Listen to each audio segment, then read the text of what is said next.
Assalamualaikum warahmatullahi wabarakatuh. Perkenalkan, nama saya Muhammad Al-Fatar dari D3 Mesin dengan NPM 4317130018 ingin mempresentasikan tugas mata kuliah proses manufaktur 2 yang berjudulkan tentang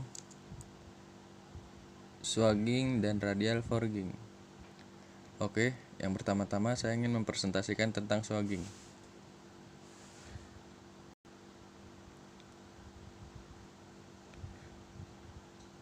Swagging adalah proses perumpamaan atau penempatan para silinder, pejal atau pipa secara radial dengan satu set cetak tempa yang bergerak bolak-balik. Proses penempaan ini juga dikenal sebagai penempatan radial, forging, dan swagging. Swagging digunakan dalam pembuatan berbagai bagian untuk industri otomotif, kedirgantaraan, dan pertahanan. Misalnya, dalam produksi pipa, kolom kemudi rongga, poros penggerak, dan berbagai pengencangan lainnya.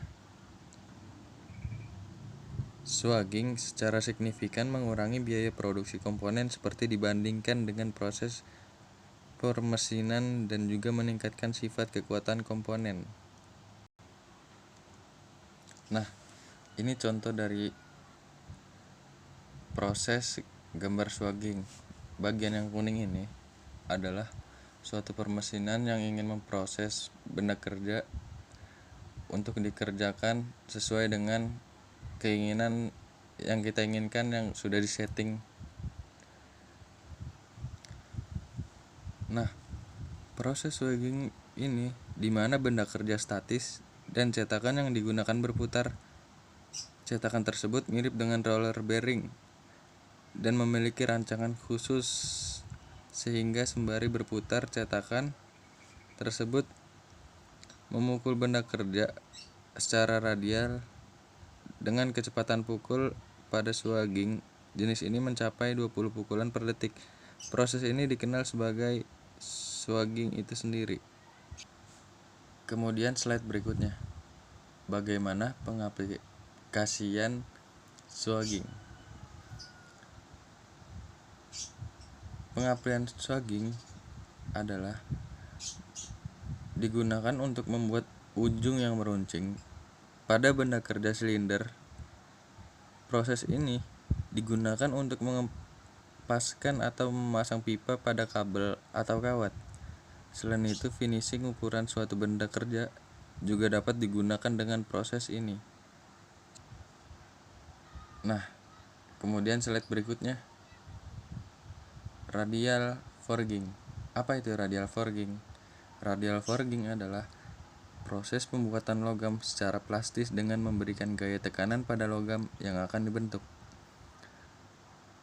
Forging adalah terminologi yang digunakan untuk keluarga proses di mana deformasi diberikan oleh gaya tekanan yang terlokalisir.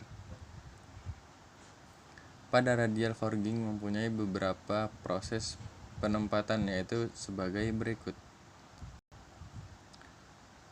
Yang pertama, hammer forging atau penggunaan palu dan mesin sejenisnya. Proses ini merupakan forging yang paling sederhana. Pada umumnya, landasan anvil atau hammer dipakai berbentuk datar, sehingga proses ini diprioritaskan untuk membuat benda kerja yang sederhana dan skala produksi kecil. Prosesnya lama dan hasilnya tergantung dari operator. Jadi, ketika operatornya belum terlalu handal dalam melakukan proses hammer forging ini, otomatis prosesnya akan lebih lama. Tapi kalau operatornya udah tinggi jam terbangnya, otomatis kerjanya akan lebih cepat daripada yang belum pernah sama sekali. Oke, setelah itu slide berikutnya adalah drop forging. Drop forging ini mempunyai prinsip, yaitu memaksakan logam panas yang plastis memenuhi dengan mengisi Bentuk die dengan penempaan. Proses ini dilengkapi dengan die yang umumnya dibagi dua bagian, di mana satu bagian diletakkan pada hammer dan yang lainnya pada anvil. Nah, gambar ini menunjukkan ini adalah step pertama untuk membentuk benda kerja. Ini adalah benda kerja dan ini cetakan.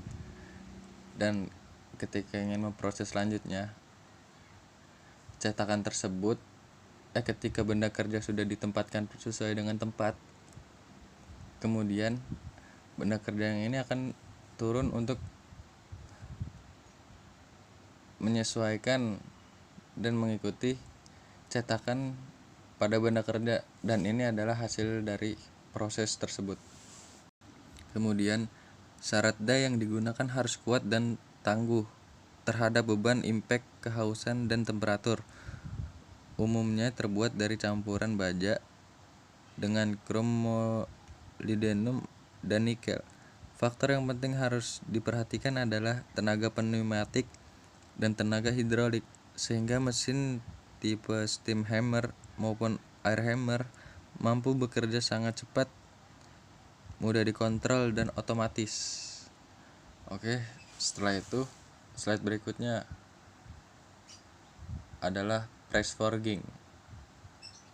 Press forging pada hammer forging maupun drop forging, energi yang diberikan pada saat penempaan sebagian besar terserap oleh anvil, pondasi mesin, dan permukaan luar benda kerja, sedangkan bagian dalam benda kerja belum terdeformasi.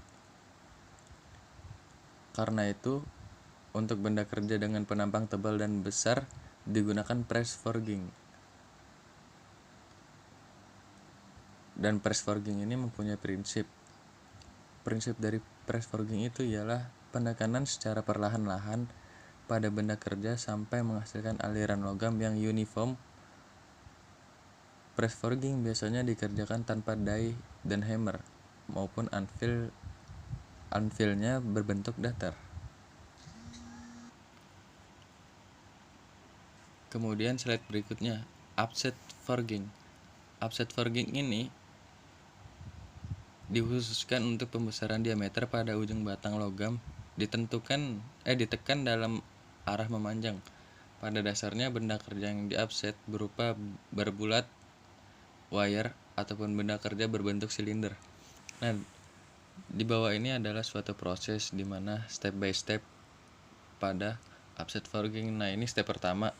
Step pertama ini adalah ini benda kerjanya, dan kemudian ini benda kerjanya, dan ini adalah mesinnya. Benda kerjanya dimasukkan ke mesin, kemudian diproses, dan hasilnya dari pengerjaan proses offset forging tersebut, ini adalah hasilnya. Dan ini adalah step 1, ini step 2, dan ini step 3 hasil dari proses offset forging. Ada 3 hal yang diperhatikan dalam melakukan offset forging. Yang pertama, panjang benda yang di-offset tidak lebih dari 3 kali diameter batang. Kemudian yang kedua, diameter offset tidak lebih dari 1,5 kali diameter batang. Kemudian yang ketiga, panjang benda kerja yang tidak ditumpu oleh die tidak lebih dari diameter batang. Kemudian setelah itu slide berikutnya, keuntungan dan kekurangan radial forging. Oke, keuntungan yang pertama ialah part yang di forging memiliki keuletan yang tinggi dan menawarkan ketahanan yang besar terhadap benturan dan kelelahan beban. Yang kedua, penempaan memurnikan struktur logam. Yang ketiga, penempaan menghasilkan penghematan yang signifikan dalam waktu, tenaga kerja, dan material dibandingkan terhadap produksi dari item yang sama pemotongannya dan kemudian membentuknya. Kemudian slide berikutnya adalah kekurangan dari radial forging. Yang pertama ialah oksidasi yang cepat dalam penempaan permukaan logam pada suhu tinggi menghasilkan kerak. Yang kedua, toleransi yang erat dalam operasi tempa sulit untuk dipelihara. Yang ketiga,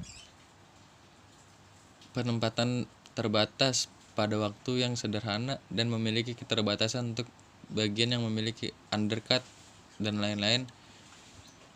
Yang keempat, biaya awal tinggi, demikian pula pemeliharaannya. Dan ketika ingin melakukan proses forging ini, hal yang perlu diperhatikan ialah yang pertama, tanpa cukup panas akan memakan waktu terlalu lama dan memerlukan terlalu banyak energi mekanik deformasi plastik. Yang ketiga, tanpa pukulan palu yang diterapkan dengan benar akan mengambil terlalu banyak waktu dan memerlukan terlalu banyak panas. Yang ketiga, terlalu banyak hasil panas pemisah berat mikrokonstituen ditandai pertumbuhan dan dekarburisasi butir. Yang keempat, terlalu banyak waktu mengakibatkan kerugian material karena skala oksida, pitting, dan berantakan permukaan. Sebagian besar dari semua dekarburization.